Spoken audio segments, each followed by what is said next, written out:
নীল রাজার রাজকুমারী। প্রাচীন এক রাজ্য ছিল, যার রাজা ছিলেন অত্যন্ত দয়ালু এবং ভালো হৃদয়ের। তার নাম ছিল রাজা নীলপ্রভা। রাজ্যটি ছিল সবুজে ভরা, নদী-নালা, পাহাড়-পর্বত এবং সোনালী রোদে ভরা সুন্দর।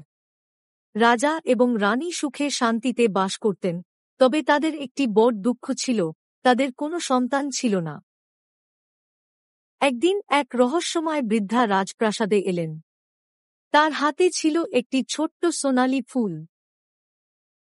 রাজা নীলপ্রভা, আমি জানি তোমরা সন্তানসুখী হতে চাও। এই ফুলের জাদুতে তোমরা একটি সুন্দর রাজকুমারী পাব। তবে এই ফুলের শক্তি একটি শর্তের সাথে আসে, বৃদ্ধা বললেন। রাজা তার কথা শুনে আগ্রহী হয়ে ফুলটি গ্রহণ করলেন এবং বৃদ্ধা চলে গেলেন।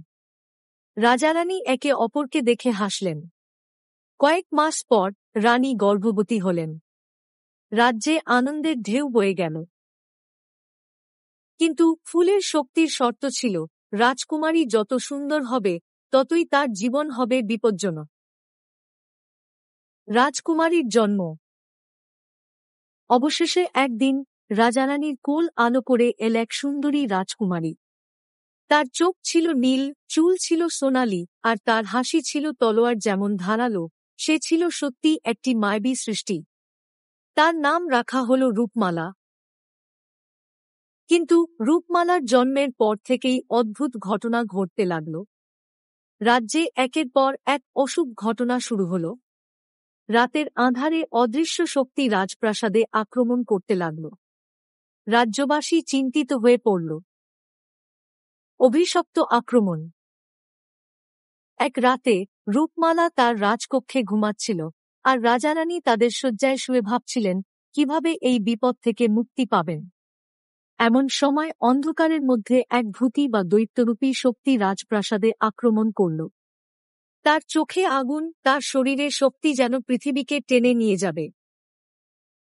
রূপমালার মা ও বাবা আতঙ্কিত হয়ে ওঠেন, কিন্তু রূপমালা একবার পিছু হটেনি।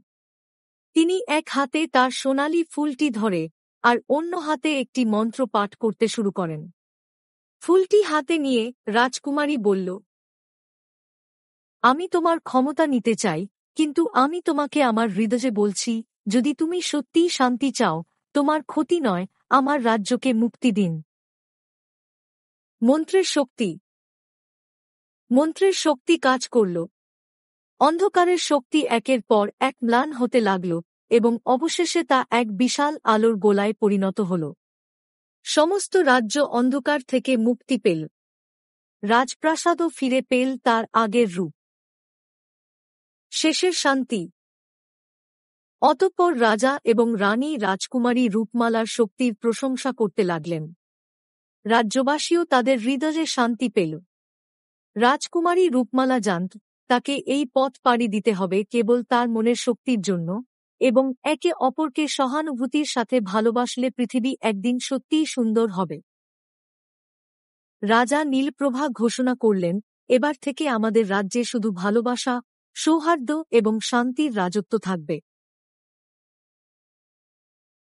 রূপমালার হৃদয়ের মন্ত্র এবং তার অসীম সাহস রাজ্যে নতুন এক যুগের সূচনা করল। এভাবেই শেষ হল রাজকুমারী রূপমালার জাদুকরি গল্প। এই গল্পটি কেমন লাগলো কমেন্ট করে জানান ও পরবর্তী গল্প পেতে আমাদের চ্যানেলটি সাবস্ক্রাইব করুন।